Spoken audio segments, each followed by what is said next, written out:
Hello, hello, hello, everyone. It's your girl, C. Simone Rivers, the Yum Yum Ambassador, coming to influence the flavor of the room that you are in. I see it, I trigger light, and I offer hugs, healing, understanding, guidance, and growth with me, Simone. It's cold here in Northern Virginia. And today we're going to have a wonderful guest. Her name is Rosemary Blaum. But I just want to tell you, an hour ago, I called Rosemary and said, "Hey, I think we're going to have to cancel." It was pitch black here, thundering, lightning. And I thought, okay, no show today. I reached out to the people I knew that would be here. And I said, okay, no show today. And just like being a woman, just like being a mother, the minute you think everything is over, out comes the baby. Out comes a beautiful bouncing baby. You've carried it for 40, for me, 42 weeks. You're big as a house. You feel miserable. And then instantly you get to see life. And that's what's happening behind me. The sun is shining. It's a beautiful day.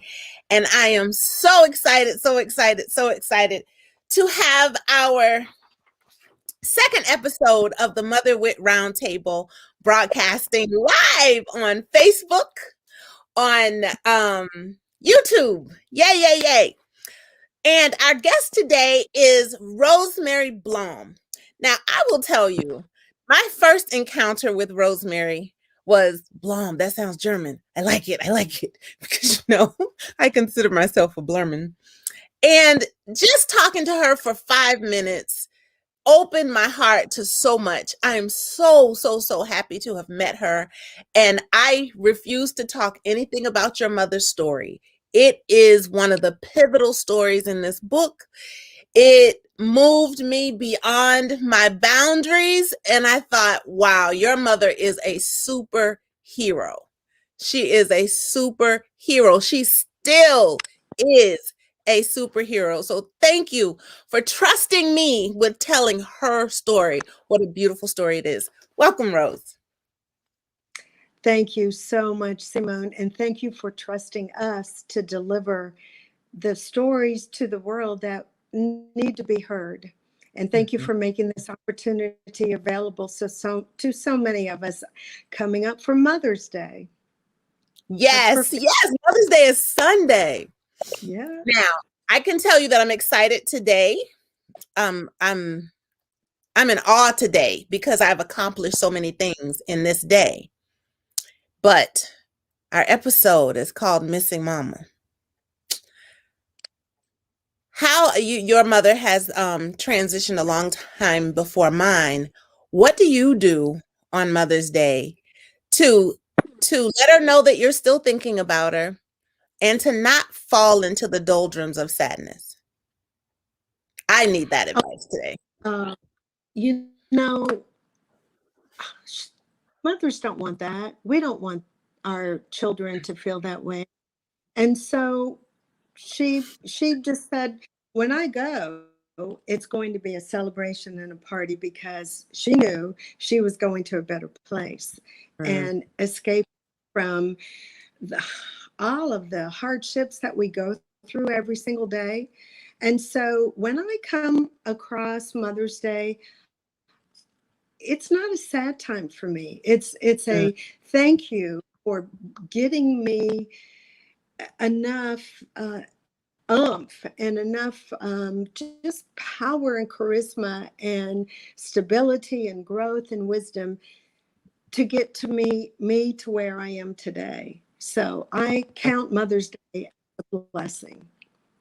Awesome. Thank you for that. I can't say how I'm going to feel on Sunday. This is my very first Mother's Day without my mom. But I made it through my very first Thanksgiving. I made it through my very first Christmas, my very first birthday, my very first, lots of firsts, because she passed the week of Thanksgiving. So I can't say how I'm going to feel. And I try really hard not to judge other people. You get to feel what you want to feel. Today, I'm happy. So in this moment, I'm really, really, really, really looking forward to it. I am. I'm Mhm. really looking forward to it. Stephanie, Stephanie Morris just popped in. She said, I need to know as my mom passed on September 11th, 2020. Wow, Stephanie, our parents passed at almost back to back. My mother was November 23rd, 2020. And again, I don't know how I'm going to feel Mm. on Sunday, but this project is in honor of her. It's really, really important for me to get it out before Mother's Day so that I can do something for her. And what I encourage you to do is to just spend some time in thought and in enjoy. What are some of the things you did together? Um, some of the times that you laughed together, some of the times that you played together. Remember those times and trust that God's got you and that all is well. That she is well, as Rose just said, she was going to a better place. How would you And you know what encourage? else? Think about it this if yeah, and that's what I was going to add on. I a lot of times what I think, what would my mama do right now? What would she want me to do, or how would she want me to act, and what would she want me to say, and just express with my life to make her legacy even that much better than it was. You know, that adds so much value to what we got from others, doesn't it? When we can pass on all the positive things, and when people say, well, you must be hurting, this is a really tough time, say, yes, it is tough. However, my mom gave me so much, and then just share with you, with everyone, all the wonderful blessings that they have given us, and that all the other mothers of the world come to our side, don't they? But before we know it, there's our friends are kind of surrogate mothers to us. That's what happened Yeah. to me, and people were saying, it's okay, I'm here if you need me. So reach out to others too. You know, Rose, what I did was I curled up into a little ball and I disappeared for a while. And when I came back, I was stronger. There's a group of women Mm. in a jewelry group that supported me so much. There, there's the Women's Prosperity Network that supported me so much. When I was in that little ball, my son wasn't eating, and he called my best friend and said, "Can you order me some food? She won't come out of the room." And people took care of him because I couldn't. So I agree. Reach out and let people know um, that you need help. I'm not that person. I'm not one to Mm-hmm. ask so easily. So Mm. I really just have to say Mm. what I do and not cast a shadow on anyone else because we all experience things differently. We all experience things differently. So Mm-hmm. Stephanie, if you need a voice, reach out to me. Reach out to me. I'm happy to talk to you about your mom. I'd love to talk to you about your mom anyway. Maybe I, you can come on to the Mother Wit Roundtable someday. Rose, I think your connection is going in and out. I see your beautiful smile, but you're not moving. Well, I'll continue while Rose is getting her back office together. So why are we here? We're here to talk about the launch of there she is. She came back. Um Rose, I want to let everybody know that our book is launching on Friday. We're going to have a launch party on Friday at 6 o'clock in the same kind of environment, virtual, of course. We have lots of giveaways, and our goal is to make this a bestseller, not just a bestseller, but an international bestseller. This will be number 3 for me. And I'm really excited about the fact that yep. your mother's story is going to be part of the push to take us to the next space. So tell me, Rose, how does it feel having Well, finally, I know you've been trying to do this for a long time.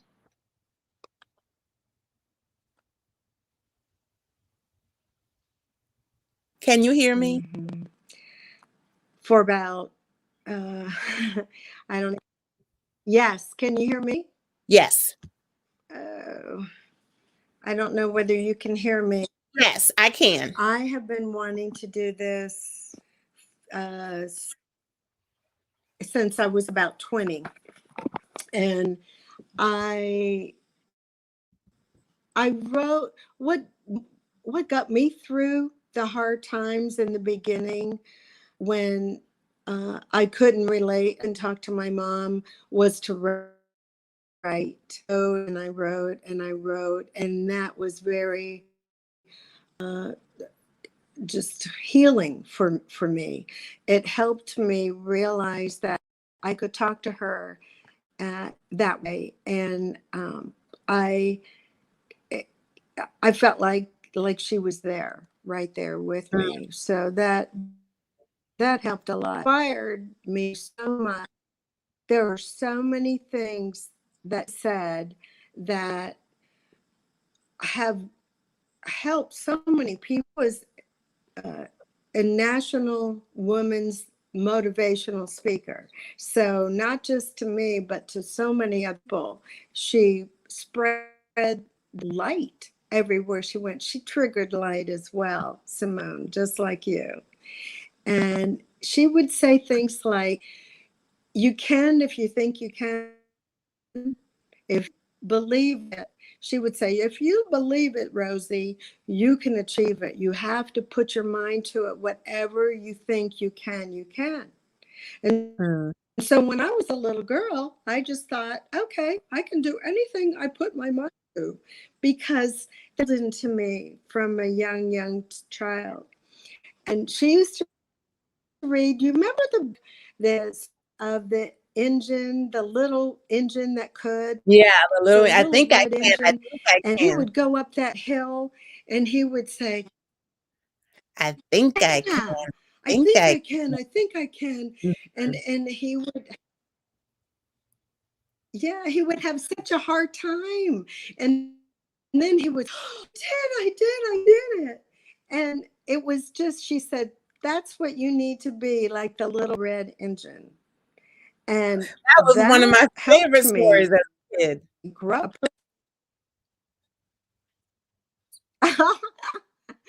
Yeah, yeah, it was That was great. one of And my uh, favorite just, stories as a child. yeah, yeah, it was great. And and you know, when another thing she said that I and try to put it in our head that an obstacle that we get in the life, like the computer, the weather, the whatever happens, it's just to help us grow stronger and to just get us to the next level of where we need to go. She said, it's just a stepping stone, Rose. Don't sweat the small stuff. That's what she would say. You know, my mom was Armenian, and Armenian is very much like, don't sweat the small stuff. Get over it. And I love just let it go. And so I grew up not sweating the small stuff. And every time I'm around people and they say, oh, this and that and this and that, and they complain about things, I think, don't sweat the small stuff. You know, we got enough big things, I and have to say, our moms would be very proud of I us. have to say you have had the same beautiful spirit consistently. Even when you were sharing some of the horrors of your mother's story, you said it from such a positive space. You know, this happened, but that happened, but, Mm, and I can't wait for people to hear, to read what happened to her and how she addressed it. Often we react to things, but I think that your mother is a prime example of choosing to respond based on who we know God is.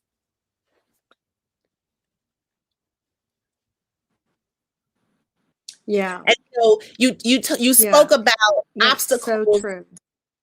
Obstacles are stepping stones to our next level. I'm sitting here dancing with this technology because we have a delay. I can't tell if you can hear me. You can't tell if I can hear you, but we keep moving.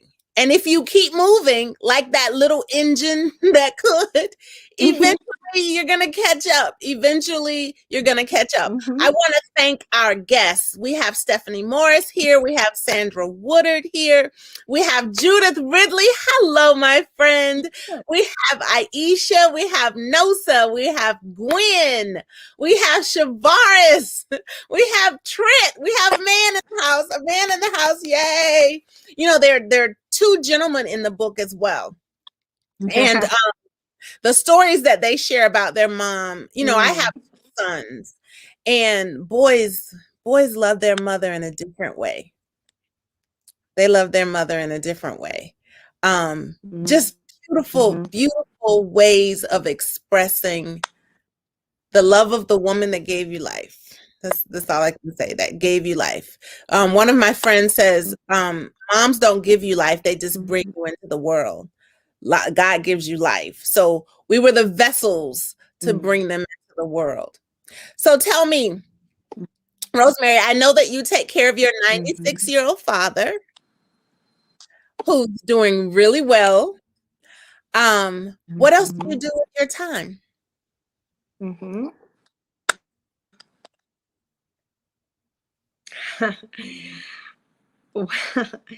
I think I'm very, very busy. I'm working on completing some more of the chapters of the book that this started for me. So thank you for that. And working on some other writings and doing thinking and just working towards helping other people. I help a few other people that have some abilities in life that, or challenges, I should say, help them through their I call life, it and differently abled. just have a great life.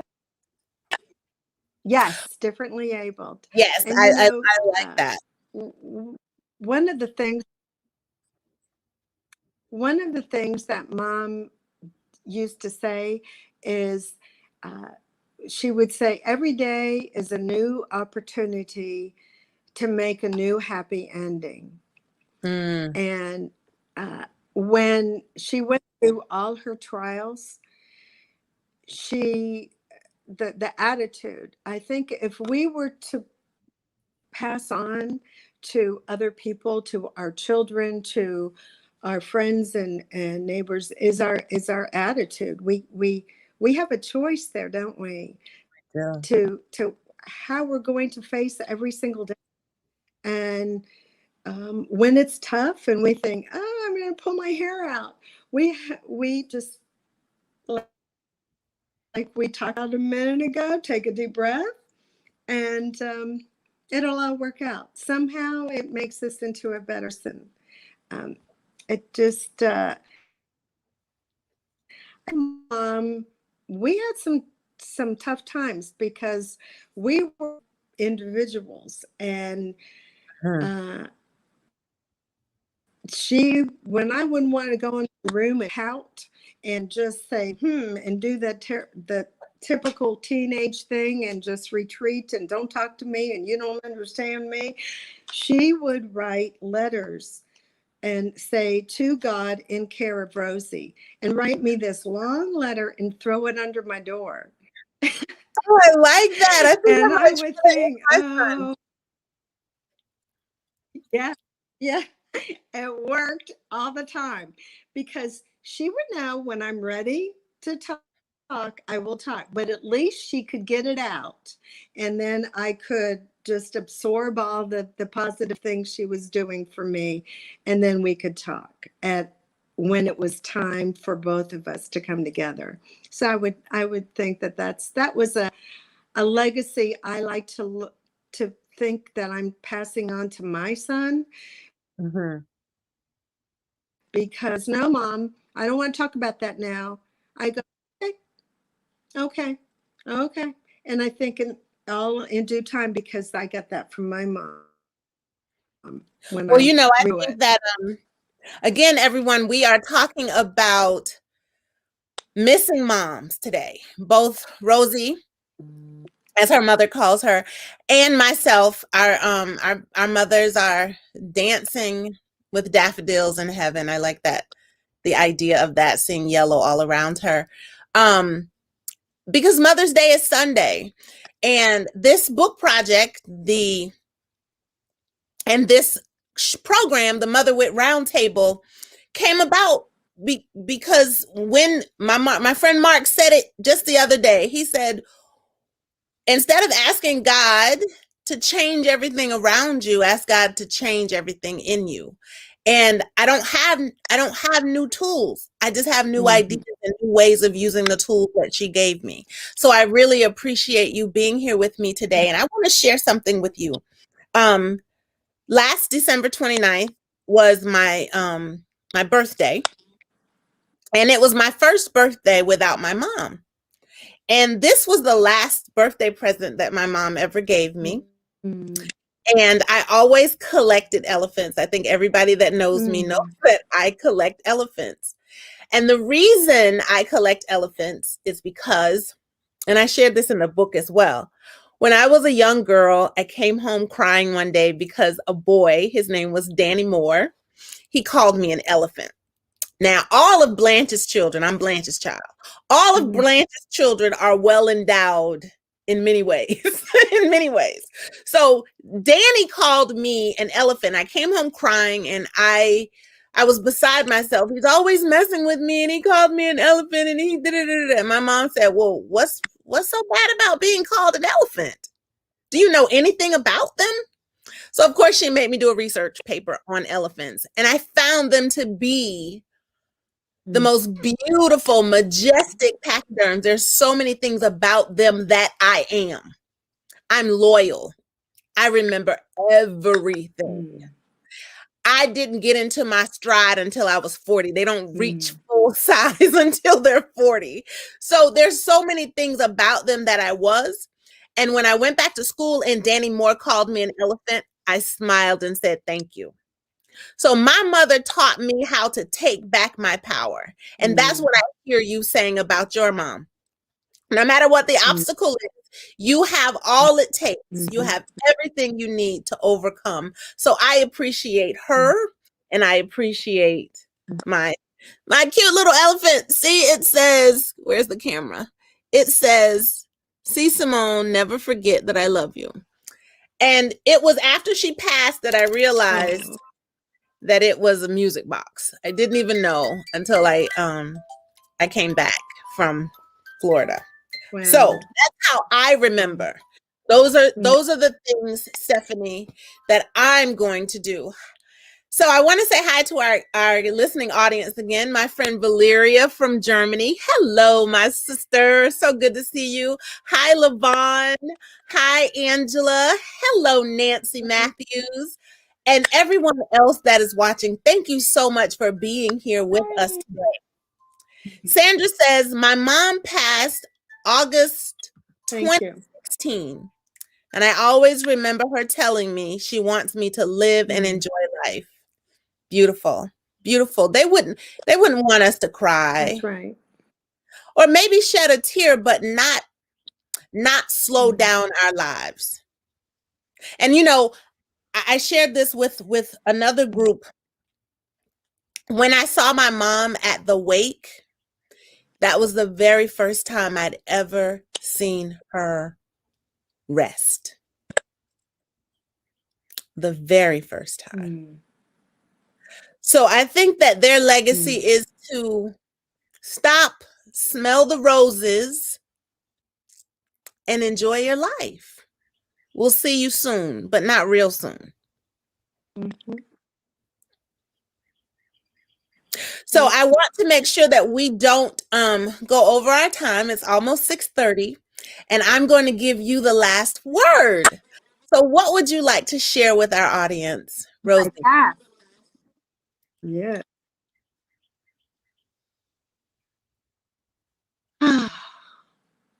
Just when we wake up in the morning, just before our feet hit the floor, just and our brain starts going 50 million miles a minute. Just let's just take the time to wake. We woke up and to just, what can I do today to make a better place for someone else? That's what my mom would say to me. And that's what she would say to us if she were here today. Would tell us all, go out and make it a better place because you were in it. Hmm. And spread the love and spread the joy and spread the smiles and judge anyone from where they're at.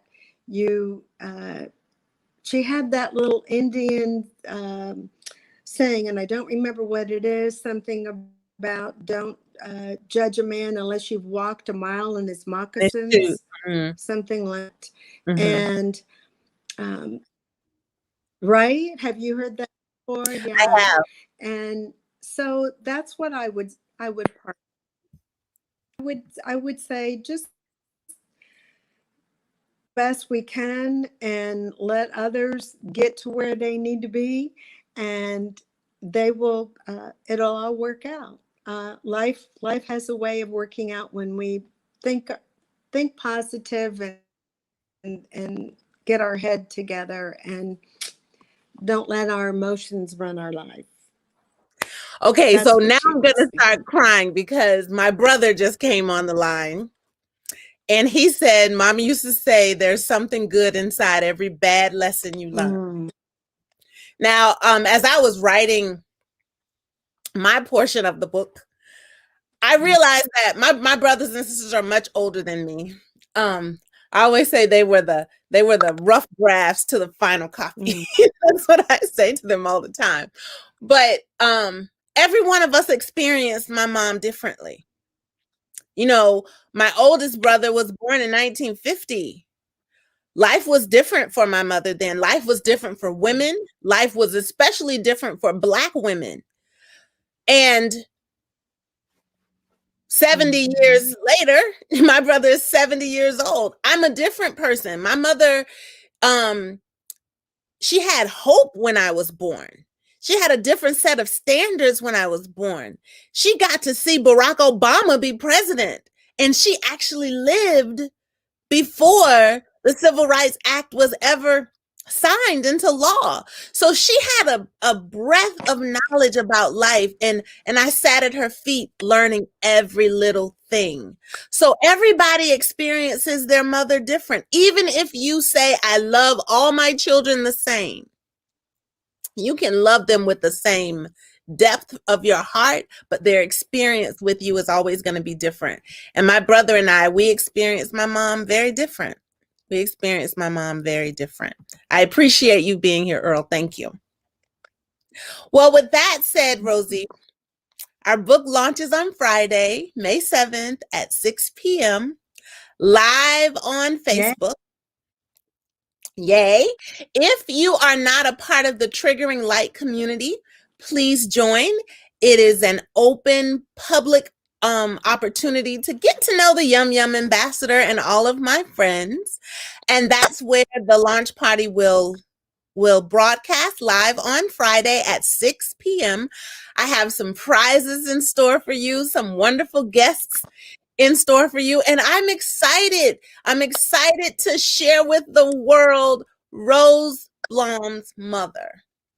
I'm telling you, when you read this story, you're going to say, life isn't so hard for me. Yay. She did it. Okay, with that said, thank you, Mm, Rose. I love you. I am C. Simone Rivers, the Yum Yum ambassador. I have two hands. See, two of them. yay. One, I always You. give to Love you. myself first. With the other, I freely give to you. And when they come together, it is hugs all around. Thank you, Rose. I love you dearly. Be well.